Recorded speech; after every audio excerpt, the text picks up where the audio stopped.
Graças ao Senhor, né? Só Ele mesmo, né? Quem Ele é. Maravilhoso é o nosso Senhor. Bendito, santo, santo, santo, santo é o Senhor, né? Vamos retomar o nosso estudo. Nós temos meditado num texto que está lá no livro de Gênesis, capítulo 23. Eu queria pedir para um irmão, ou dois, ou três, fazer a leitura para nós do capítulo 23, partindo do versículo, pode partir do versículo 1 mesmo, do versículo 1 até o versículo 20. Tendo Sara vivido 127 anos, morreu em Quiriat-Arba, que é Hebrom, na terra de Canaã. Veio Abraão lamentar Sara e chorar por ela. Levantou-se depois Abraão na presença de sua morta e falou aos filhos de Et: Sou estrangeiro e morador entre vós. Dai-me a posse de sepultura convosco, para que eu sepulte a minha morta. Responderam os filhos de Et a Abraão, dizendo: Ouve-nos, Senhor, tu és príncipe de Deus entre nós. Sepulta-nos numa das nossas melhores sepulturas a tua morta. Nenhum de nós te vedará a sua sepultura, para que sepultares a tua morta.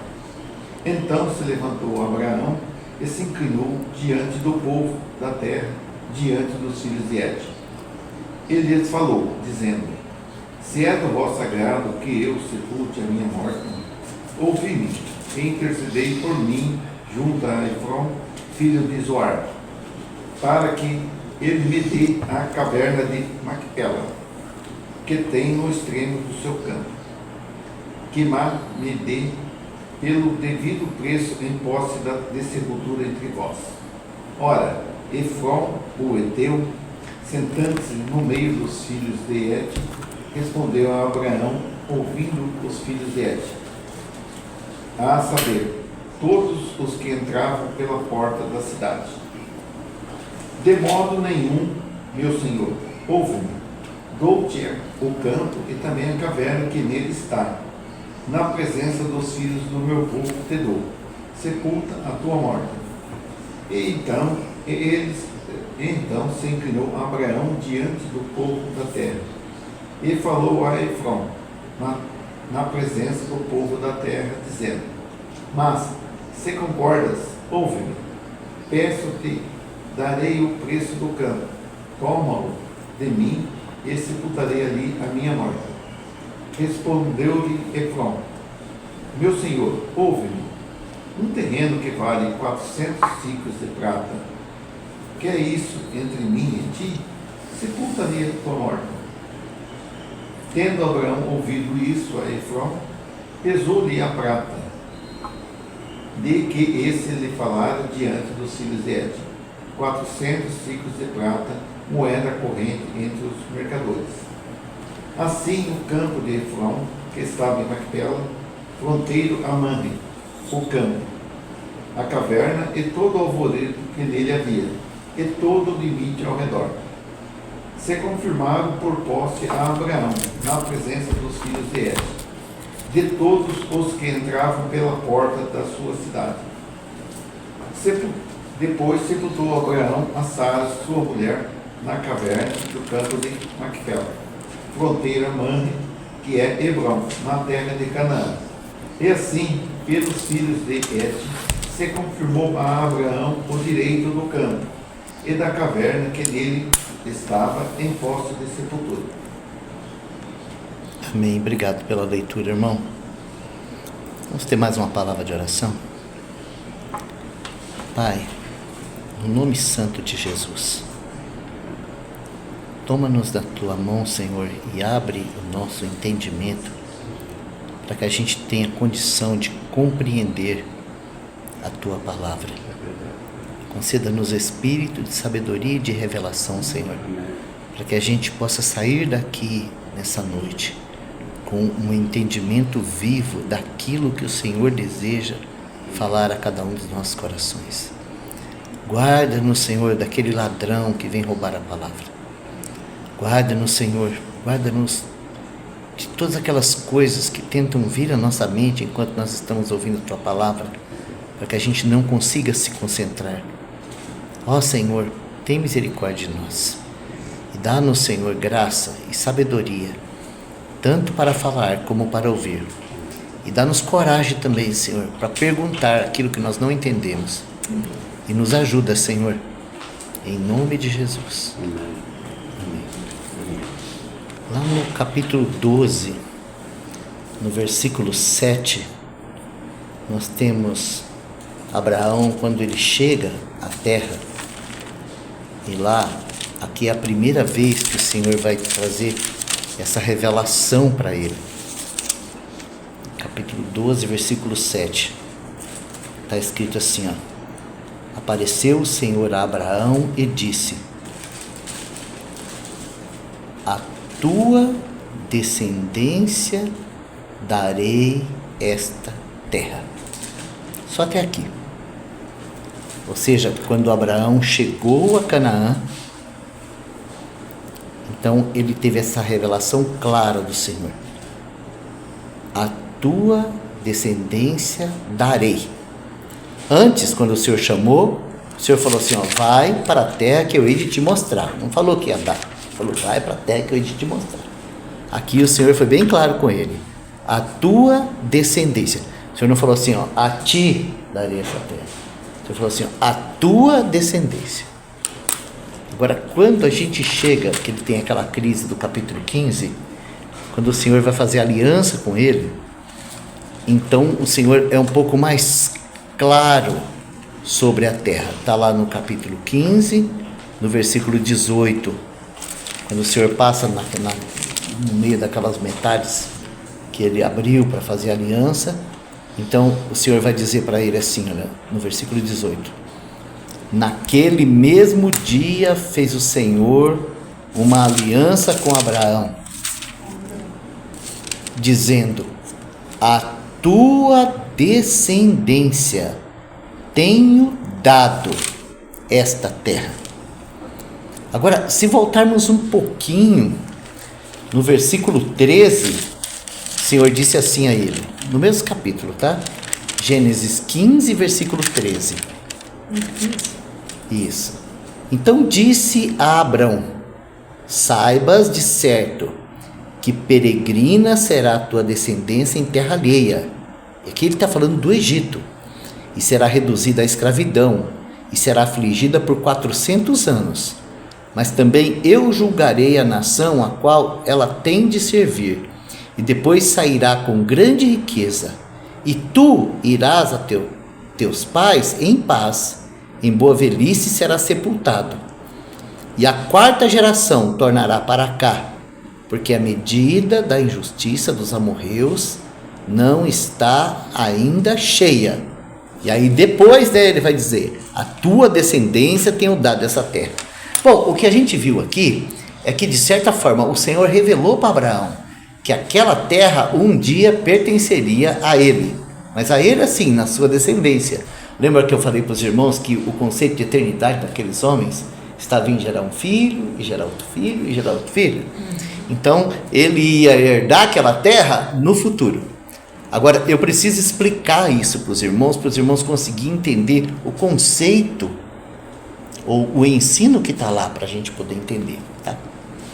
Porque é o seguinte, essa terra, ela representa as insondáveis riquezas de Cristo.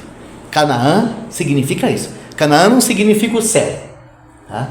Nós temos até alguns cânticos que falam assim, né? Eu vou chegar em Canaã, caminhando eu vou para Canaã, né? Mas Canaã não significa o céu. Canaã significa as riquezas insondáveis de Cristo. Tem um texto lá em Efésios que fala sobre isso. Efésios capítulo... Traduzindo, é a terra que foi prometida. A terra prometida. Ou seja, aquela terra, ela tem uma largura, uma altura, um comprimento e uma profundidade. E quando o povo de Israel estivesse lá, de posse da terra, eles iriam uma vez por ano a Jerusalém trazer as riquezas da terra.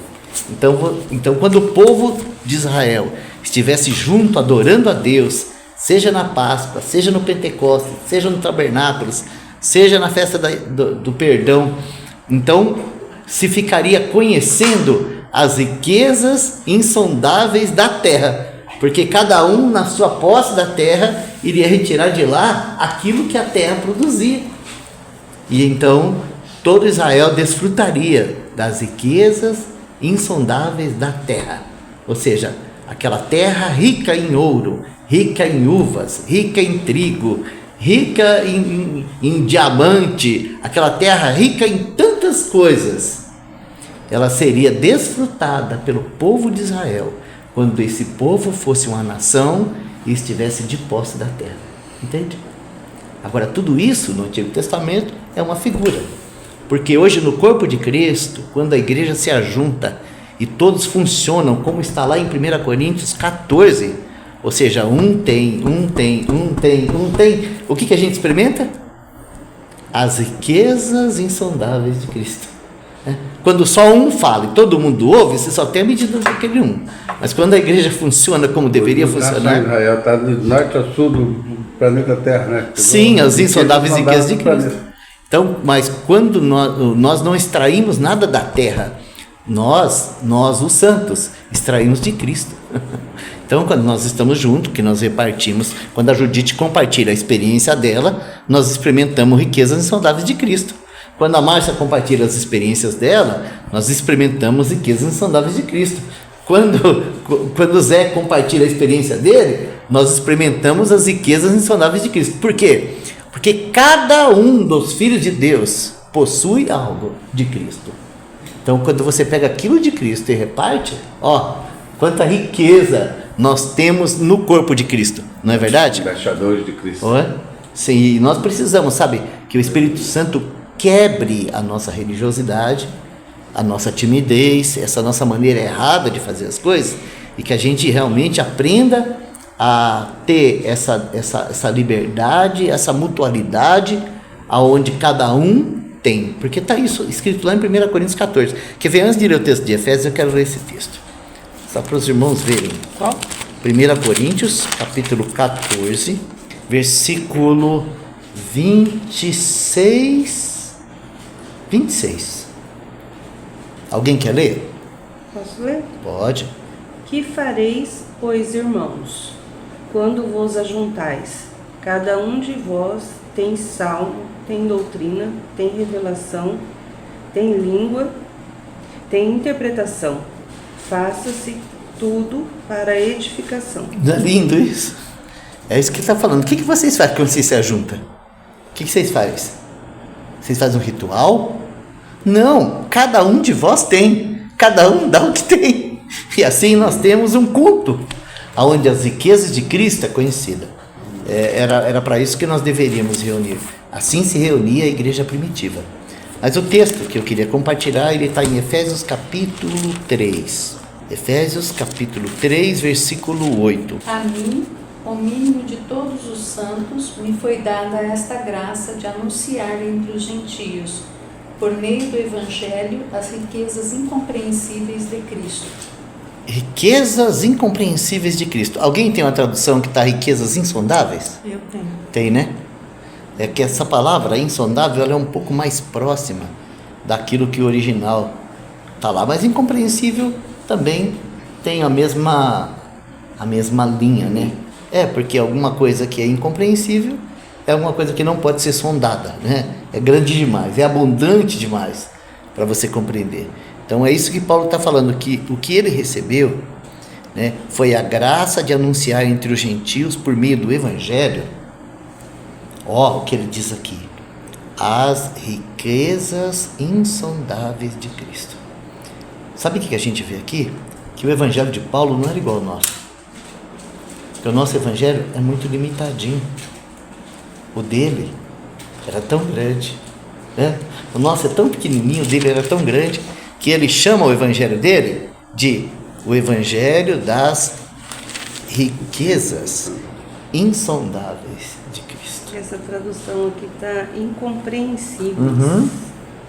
Incompreensíveis. Né? Tamanho. Né?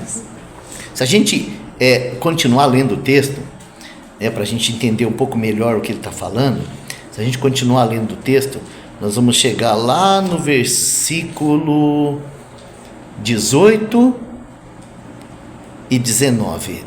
Aí aqui a gente consegue entender o que significa riquezas insondáveis de Cristo. Pode ler, 18 e 19. A fim de poderdes compreender com todos os santos qual é a largura e o comprimento e a altura e a profundidade, e conhecer o amor de Cristo que excede todo entendimento, para que sejais tomados de toda a plenitude de Deus. O que significa isso, irmãos? Não é muito grande isso? Agora, olha só que interessante. Ele fala que nós precisamos de todos os santos para compreender. Ou seja, não é algo que cabe num vaso só. É muita coisa. Por quê? Porque você tem a largura, a altura, o comprimento e a profundidade. E não tem só isso não, ainda tem mais. E conhecer o amor de Cristo que excede todo entendimento. E aí ele fala assim, para que sejais, ou seja, nós precisamos dessa experiência. Para quê? Para que sejamos plenos, completos, cheios do quê? De tudo o que nosso Senhor é. Plenitude, toda a plenitude está disponível para nós, né? E às vezes a gente se vê tão raso, tão pequeno, tão vazio. Sabe por quê, irmãos? Porque a gente fica no nosso, a gente fica olhando assim, lá no nosso cantinho e fala assim, isso aqui é tudo e eu não preciso de mais nada. Sabe, a gente fecha o nosso círculo do evangelho num negocinho desse tamanhozinho assim, e fala assim, isso aqui é tudo e eu não preciso de mais nada. Aí a gente continua vazio, sem significado. É isso que a gente precisa. Paulo, quando ele abriu, falou, Cristo em nós, a esperança agora. Isso, Aí sabe o que a gente precisa quando a gente está vazio assim? A gente precisa que a nossa alma volte lá para o mundo, buscar um pouquinho de alegria na bebida, um pouquinho de alegria no futebol, um pouquinho de alegria na prostituição, um pouquinho de alegria nas conversas vãs, um pouquinho de alegria nas coisas do mundo. Sabe por quê? Porque nós estamos vazios. Fomos chamados para ser cheios, mas a gente decidiu transformar o evangelho naquela minha experiência. Sabe o que é o evangelho? É a minha experiência. Oh, Jesus. Então, irmãos, quando a gente estuda a história de Abraão, Isaac, Jacó, o que a gente vai estudar, na verdade, é como Deus levou esses homens a caminhar sobre Canaã, e cada um avançar um pouquinho mais numa descoberta fantástica daquilo que Deus tinha dado para eles. Sabe, eu quero que vocês entendam isso. Abraão, quando ele chega lá, o primeiro lugar que ele conheceu chama Siquém. Sabe o que significa Siquém? É Moisés que vai dizer para nós o que significa Siquém. Moisés não, Josué. É Josué que vai dizer para nós o que significa Siquém. Siquém significa os ombros de Deus. Não é muito maravilhoso você saber que você está nos ombros de Deus? Significa que você está muito bem, né, sustentado. Aí ele caminhou um pouquinho, né? Ele chega nós estudamos isso, né? Ele chega em Betel, a casa de Deus. Aí ele caminhou um pouquinho, ele chega em Hebrom. Sabe o que é? A comunhão dos filhos de Deus. Aí ele caminhou um pouquinho, ele chegou em Moriá. O que é Moriá? O Deus da providência. Não é maravilhoso isso? Então aquela terra, cada lugar que ele vai tem um significado. Tem um significado maravilhoso. Agora tem uma coisa, é muito clara a palavra. Aquela terra que o Senhor deu para Abraão, ele só possuiria ela nas gerações, há 500 anos depois. Era uma realidade que estava lá na frente. Agora vamos falar assim, no nosso caso aqui, o que é para nós uma realidade que ainda está lá na frente? Então eu vou dizer para os irmãos, porque tem coisas da palavra que é nosso já. A justificação pela fé, né? É nosso já, não é? A justificação, certeza da vida eterna, novo nascimento, paz com Deus, um Pai no céu, né? Tudo isso é nosso já. Mas existem algumas verdades da palavra de Deus que nós só possuiremos no milênio, quando o nosso Senhor voltar, né? No novo céu e nova terra, no reino de Deus visível. Então são coisas que estão lá na frente. Nós sabemos que são nossas, mas ainda estão lá na frente. Então Abraão, ele estava ali peregrinando como estrangeiro e peregrino. Só que agora ele chega num ponto em que ele precisa tomar posse de algo que ainda não é dele. É dele, mas não é dele. É dele, mas mas está na posse de outras pessoas. Está na posse de outras pessoas e só será dele lá na frente. Sim. Então surgiu uma necessidade e ele precisou se apropriar daquele pedaço de terra para fazer a sepultura. Aquela sepultura não é apenas uma necessidade, como nós estudamos na última reunião, quando nós falamos das necessidades que nós vamos ter aqui na terra e que o Senhor vai nos prover. Ela tem um significado muito maior. Aquele pequeno pedaço de terra, ele representa toda a terra. E por que, Jonas, desculpa, mas assim, por que tinha que ser ali, aquele local? Então, onde que está? Tem algo muito precioso ali. Hoje eu não quero dar detalhe disso. No outro dia eu vou dar, porque senão eu vou perder a linha daquilo que é o principal assunto do lugar. Mas Macpela, ainda hoje, é o túmulo dos patriarcas. Ainda hoje é um lugar que está lá, onde está Abraão, Isaac e Jacó. Sabe, é um marco para a fé. Vamos falar assim, é um marco para a fé para todo monoteísta. Tá? É muito importante isso. Se Abraão tivesse sepultado a esposa dele em qualquer lugar, emprestado, a qualquer momento aquelas pessoas falavam, isso aqui é nosso. Nós emprestamos para ele, mas é nosso. Né? Então ele precisava comprar para se tornar propriedade dele. Agora, aquela compra tem um significado muito importante na nossa experiência cristã. Porque nós podemos hoje se apropriar, vou usar essa palavra que os irmãos vão entender, se apropriar de verdades futuras agora. Nós podemos nos apropriar de verdades futuras agora, mas tem que ser na mesma base de Abraão aqui. E é algo que nós, de formação batista, temos extrema dificuldade em tocar no assunto, que é o assunto do pagar o preço. Então hoje a gente vai tratar um pouco desse assunto, que é um assunto tão complicado para a gente, né? Porque nós aprendemos que tudo é graça, e é tudo pela graça mesmo.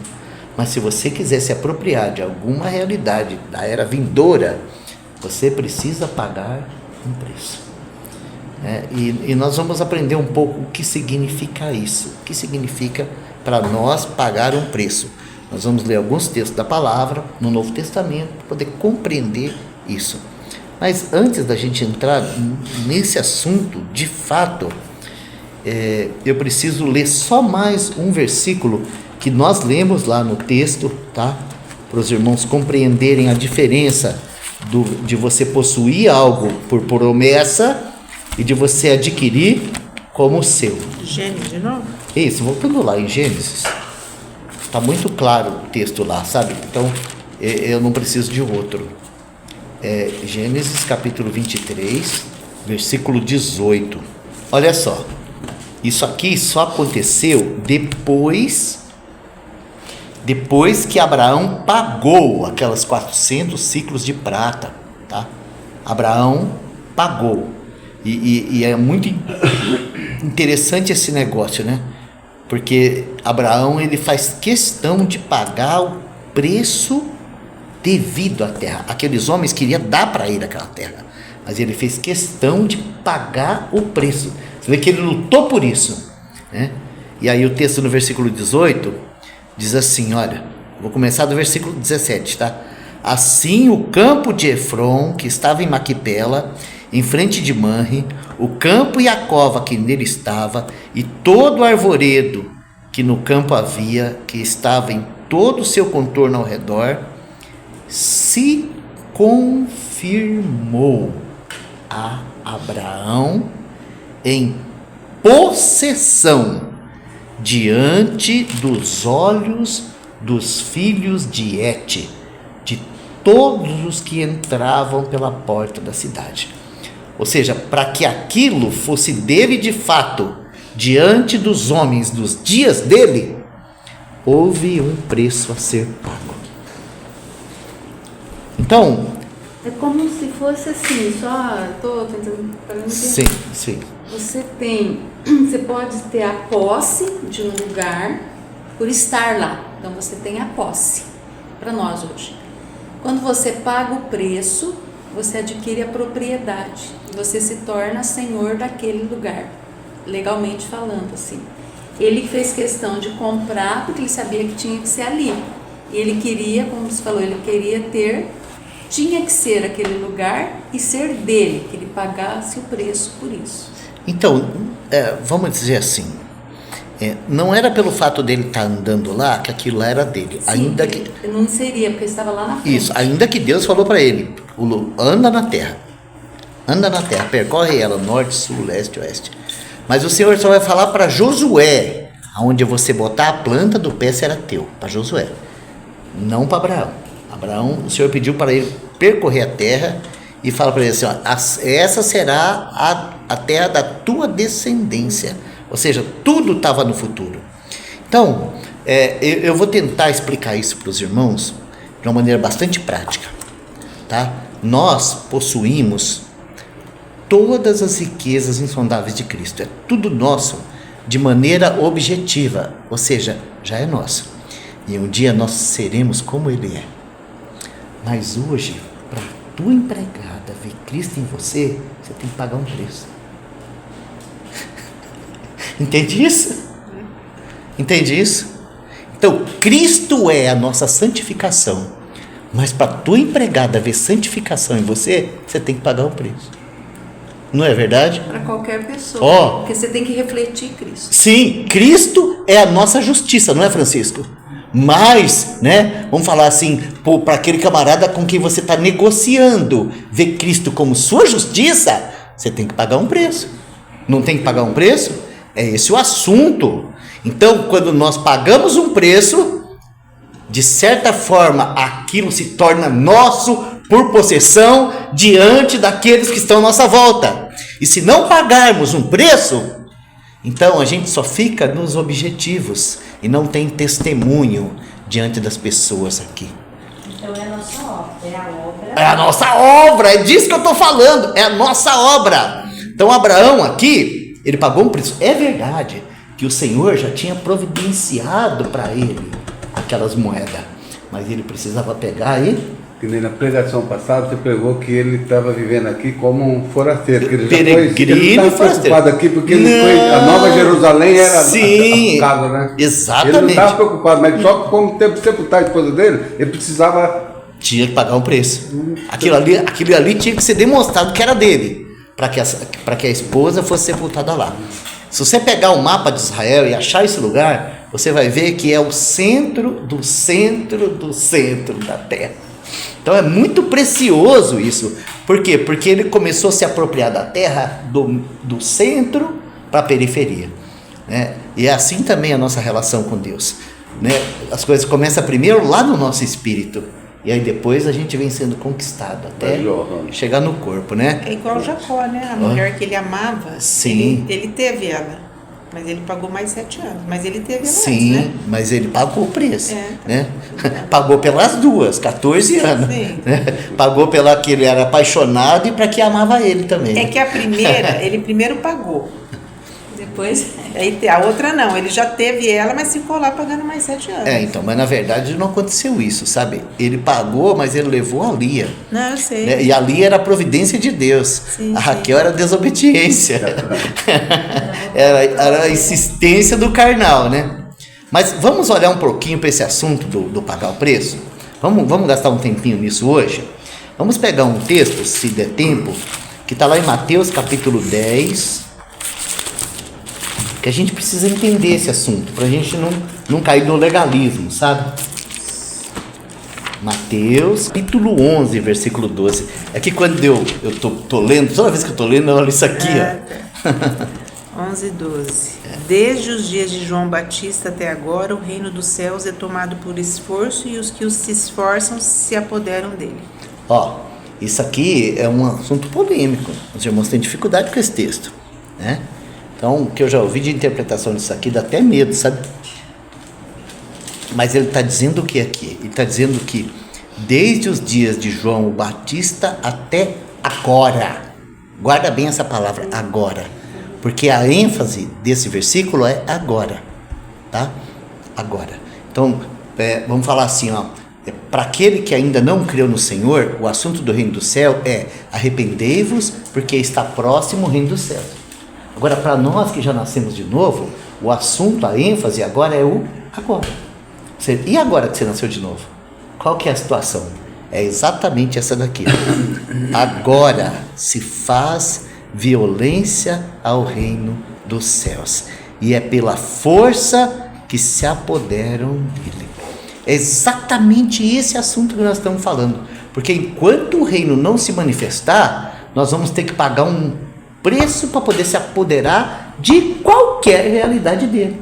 Existe um preço a ser pago na vida cristã prática para se apoderar de qualquer realidade do reino. Um dia o reino virá. Então naquele dia, né, nós vamos estar lá, nós vamos ver o Senhor falar assim, ó, venha o bendito de meu Pai, receber por herança a terra que é vossa. Mas hoje, se você não negar a si mesmo e não tomar a cruz, não existe vida cristã. Só existe filosofia e teologia. E isso tem um preço altíssimo, porque você tem que dizer não para a sua própria vida, você tem que dizer não para a sua própria vontade, você tem que dizer não para os seus próprios caminhos. Para quê? Para que essa vida maravilhosa seja manifesta em nós.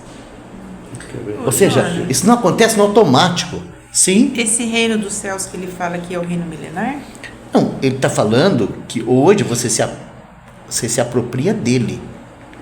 Claro que nós teremos o reino milenar, mas por que a palavra no Evangelho de Mateus é bem clara? Reino dos céus. Porque os céus governam. Por isso é reino dos céus. Então, nós temos aquela oraçãozinha de Mateus 6, que fala assim, ó, venha o teu reino. Então, hoje, para se apoderar do reino dos céus, eu preciso dizer não para mim mesmo. E dizer, Senhor, venha teu reino. Seja feita a sua vontade. Então, eu tenho uma vontade, eu tenho um caminho, eu tenho um projeto, eu tenho um sonho, mas eu descubro que existe na minha vida o reino dos céus. Então, por causa do reino dos céus, eu tenho uma batalha, né? Deixa eu pegar mais um versículo. Mas o que quer dizer tomar da força? Tomar da força significa que você tem que brigar. Brigar com a tua carne, com a tua ego. Vamos para outro texto. Você vai entender o que significa ser tomado da força.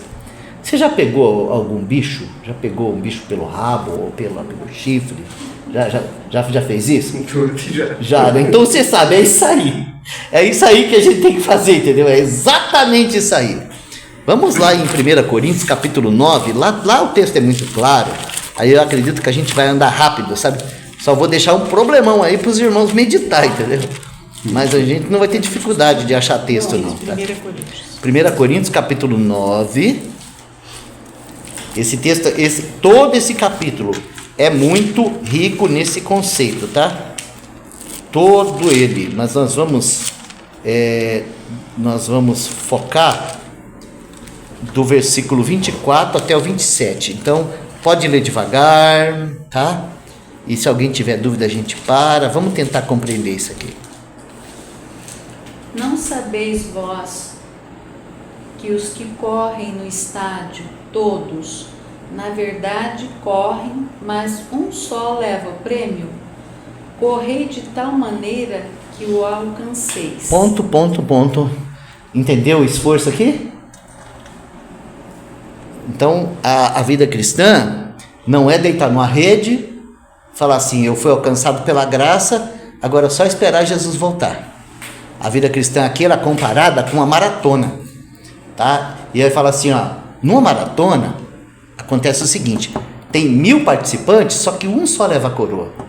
Então ele fala assim, ó, por que ele leva a coroa? Porque ele bateu, ele se empenhou. Ele negou a si mesmo, ele batalhou, ele esmurrou seu corpo, ele lutou contra tudo, ele treinou, ele abriu mão de muita coisa e ele entrou lá preparado. E quando ele correu, Quando você entrou, foco. ele correu para ganhar, né? Agora, essa carreira aqui não vai ter um grande herói, já tem Cristo, mas ele está falando que nós temos que encarar assim a vida cristã, correr de tal maneira. Ou seja, corre para ser campeão, não corre de qualquer jeito, corre para ser campeão. É isso que ele está falando, ó. Correi de tal maneira que o alcanceis. Agora ele vai falar de outra coisa, tá? Agora ele vai falar do negócio que os homens gostam, né? Vai falar do MMA, né?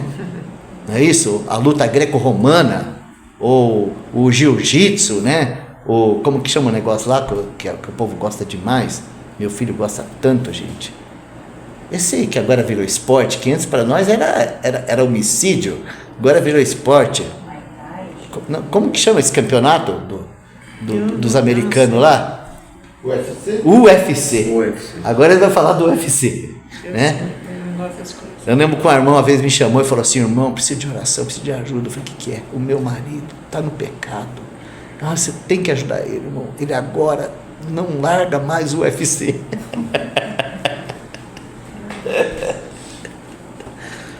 Todo aquele que luta, olha que interessante isso aqui, irmãos. Todo aquele que luta, de tudo se abstém. Sabe o que significa isso, irmãos? Pagar o preço. Todo aquele que luta, de tudo se abstém. E eles o fazem para alcançar uma coroa corruptível.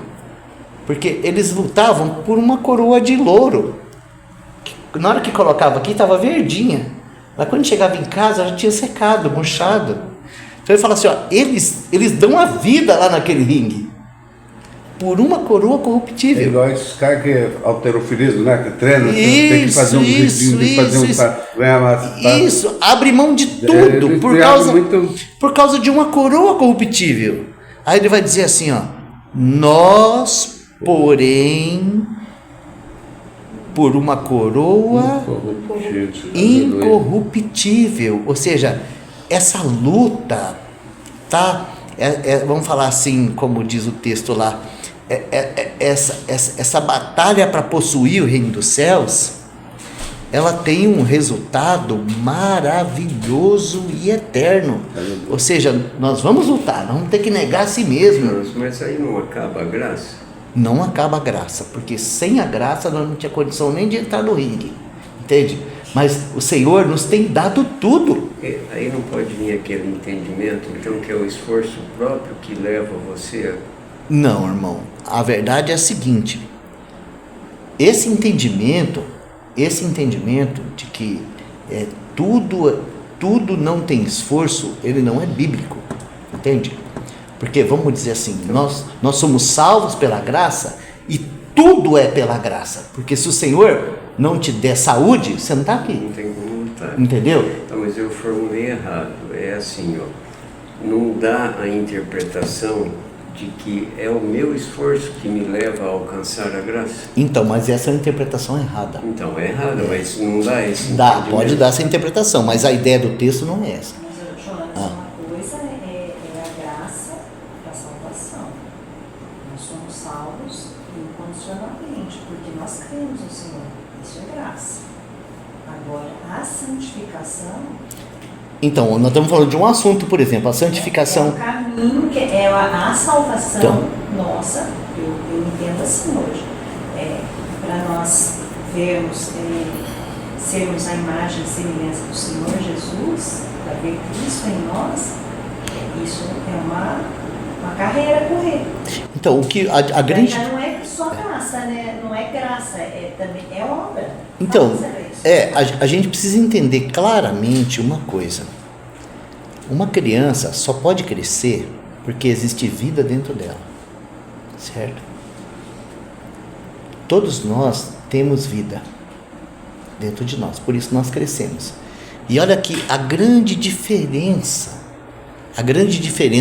todos os aspectos entre nós, né? Aquele que estudou mais é um pouco mais inteligente, tem um pouco mais de conhecimento, ocupa uma posição melhor. Aquele que aprendeu a lidar com dinheiro e economizou um pouco mais, tem posses, tem uma condição de se aposentar melhor. Aquele que pegou os recursos e falou assim, não, eu vou viver agora, porque hoje é minha vida, amanhã não estou nem aí, né? Daqui a pouquinho já não tem mais nada para, né? Já está ali falido, quebrado, dando soco em ponta de faca. Não é verdade? Todos receberam a mesma vida. Vamos dizer assim, todos receberam as oportunidades. Cada um respondeu de uma maneira diferente. Não é verdade? Nós estamos falando assim da vida natural. Na vida espiritual, todos nós recebemos a vida de Cristo. Todos nós nascemos do alto, nascemos do reino. Só que aí o Senhor chega e fala assim, ó, agora levanta, vem, vamos andar, vamos correr. E aí o que acontece? Aí alguém fala assim, não, isso é absurdo, correr, que correr? Vamos descansar, não precisa correr. Entende isso? Né? Não, já está tudo certo, não precisa correr, né? Aí seu pai está esperando a coroa lá para você colocar nos pés dele, sabe? E você está aqui falando, não, que correr o quê? Eu sou filho, uma vez filho, passei de filho. Isso, exatamente, irmão. Então esse é um ensino muito errado nosso sobre a graça. Porque na verdade, quando eu falo que é tudo pela graça, Márcia, porque se não é a graça de Deus, não tem como ninguém correr, não tem como ninguém responder. Essa luta de se abster das coisas, de se revestir das outras, é uma luta de fé, onde diariamente nós vamos aos pés do Senhor, buscar dele capacitação, buscar dele discernimento, buscar dele entendimento. Eu me lembro, por exemplo, quando eu ganhei revelação da graça. Foi uma coisa maravilhosa, porque eu era legalista, para mim estava tudo errado, porque eu queria conquistar tudo na força do braço. Então foi muito difícil despojar daquele ideal religioso que eu recebi. Não foi fácil, só que teve uma coisa, o Espírito Santo sempre me guardou numa situação. Todas as vezes que eu ouvia aqueles extremos da graça, o Espírito Santo falava para mim assim, mais isso, aqui dentro, de uma maneira muito clara, sabe? E graças ao Senhor que eu nunca negociei essas coisas. Senão fica muito cômodo, né? Sim, inclusive eu me lembro que tinha na época na igreja, tinha um slogan que dizia assim, que a nossa missão era conhecer a Cristo e mais nada. E aí, sabe, lá no meu coração, quando vinha essa palavra, conhecer a Cristo e mais nada, lá no meu coração vinha assim, ó, e fazê-lo conhecido por meio da graça. Ó, aí um dia eu cheguei nos irmãos e falei assim, irmãos, nossa missão não é só conhecer Cristo e esse crucificado, nossa missão é conhecer Cristo e esse crucificado e fazê-lo conhecido por meio da graça. Então são coisas que falam da responsabilidade. Conhecer Cristo e esse crucificado, né? Vamos falar assim, é graça sobre graça. E fazê-lo conhecido por meio da graça é graça e responsabilidade. Não é verdade? Porque nós estamos na era da graça. Claro! Tudo é graça. Sim! Mas nós entraremos na era da justiça. Sim, na verdade, nós experimentamos a era da justiça pagando o preço agora. Nós experimentamos a era da santidade pagando o preço agora. E que preço é esse? Como nós estamos vendo aqui.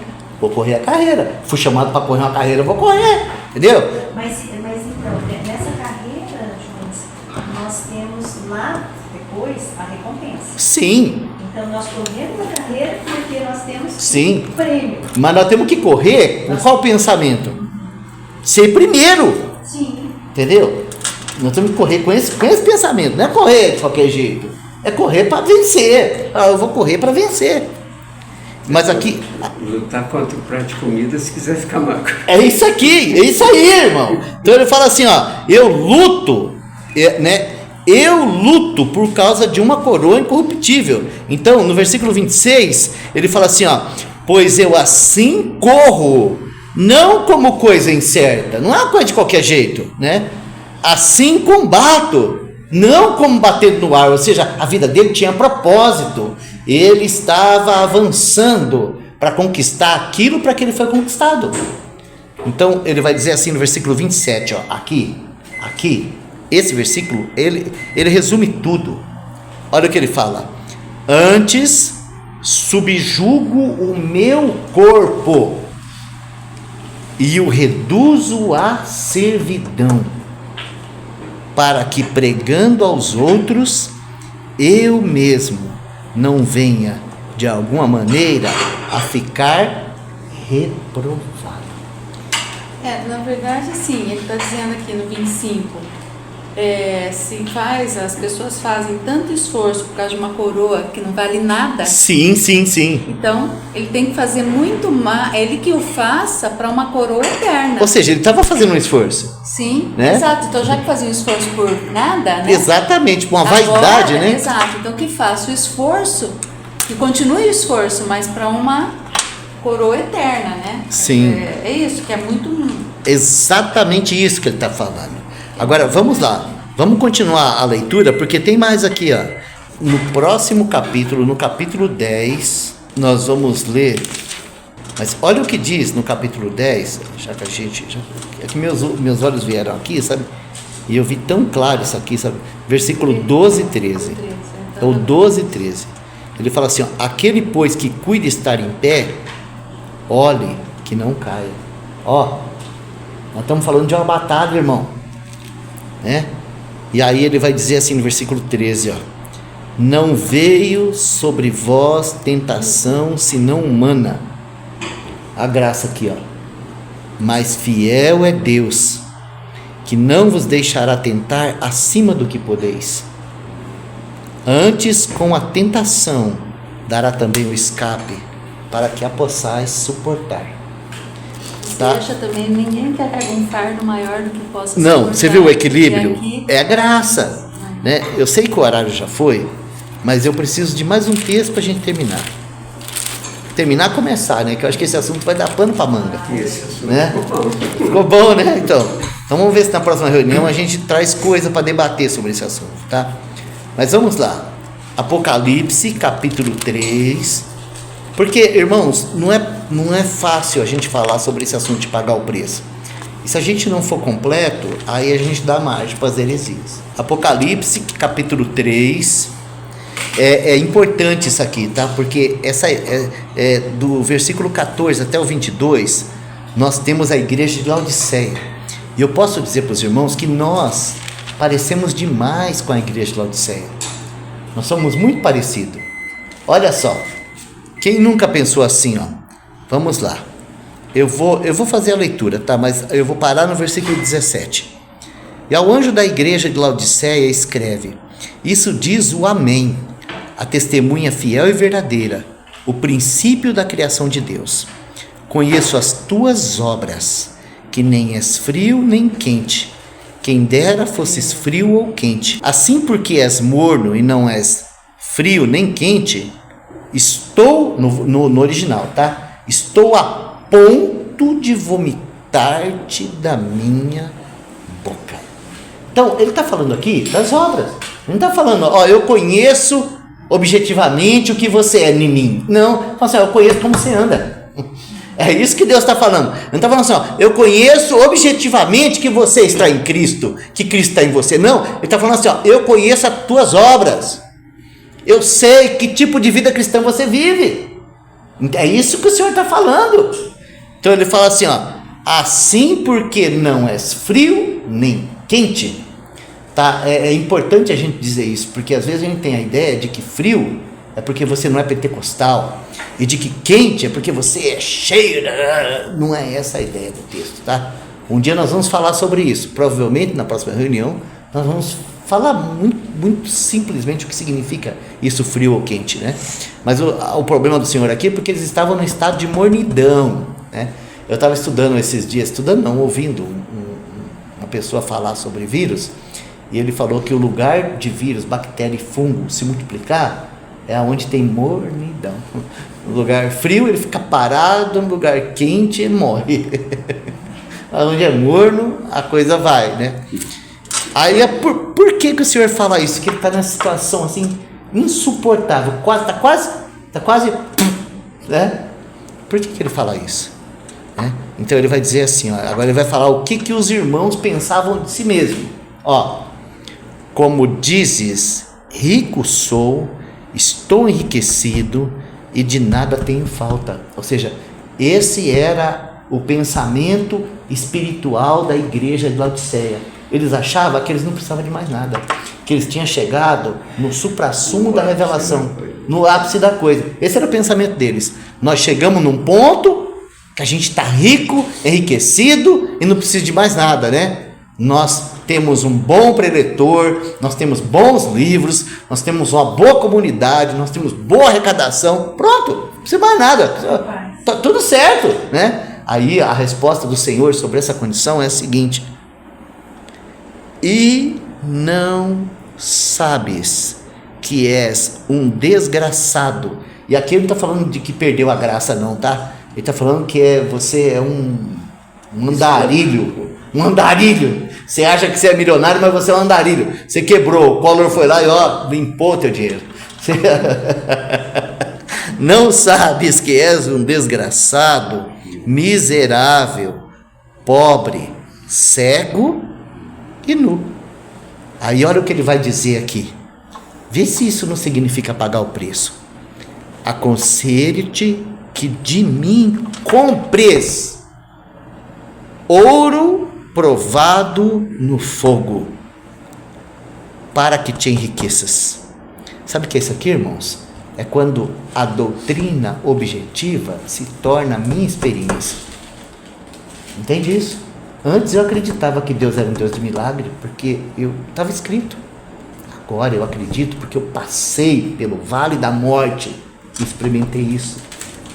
Isso significa comprar ouro refinado pelo fogo. Tem preço ou não tem? Claro que tem. Então nós precisamos aprender isso, entende? Então ele continua falando assim, ó, e roupas brancas para que te vistas. Ele está falando assim, ó, compres. Ou seja, não é porque o Senhor não nos deu, já nos deu.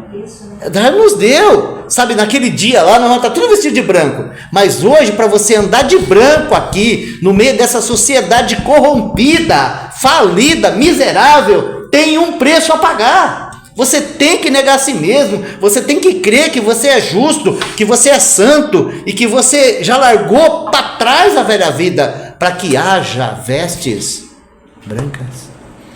E olha só, e não te apareça a vergonha da tua nudez. Se não comprar, vai andar pelado.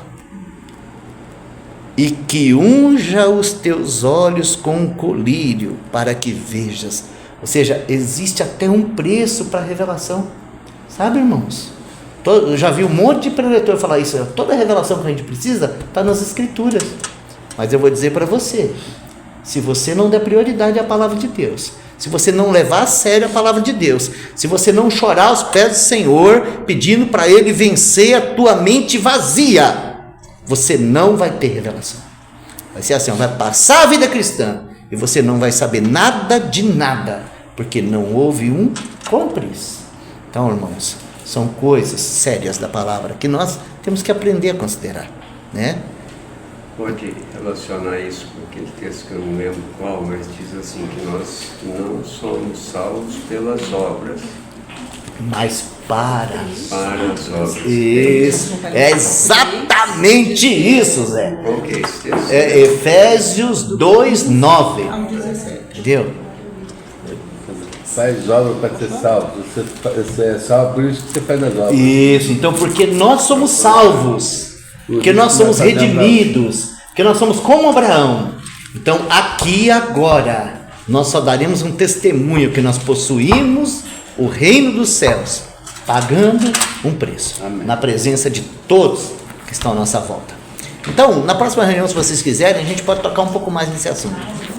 Bendito seja o teu nome, Senhor. Obrigado pela tua palavra, Senhor. Hoje, Senhor, nós tocamos num assunto difícil da igreja compreender. Porque nós passamos a vida inteira dentro de um bercinho, Senhor, brigando por causa de uma mamadeira, por causa de um chocalho, por causa de uma fralda molhada. Mas agora, Senhor, o Senhor está nos levando a crescer. E é tão maravilhoso poder crescer e descobrir que nós temos uma carreira, que nós temos um propósito, que nós temos uma batalha, que nós temos uma luta, que nós temos o Senhor tem um plano para nós, um reino a ser conquistado. Bendito seja o teu nome, Senhor. Nós te agradecemos por isso, em nome de Jesus. Amém.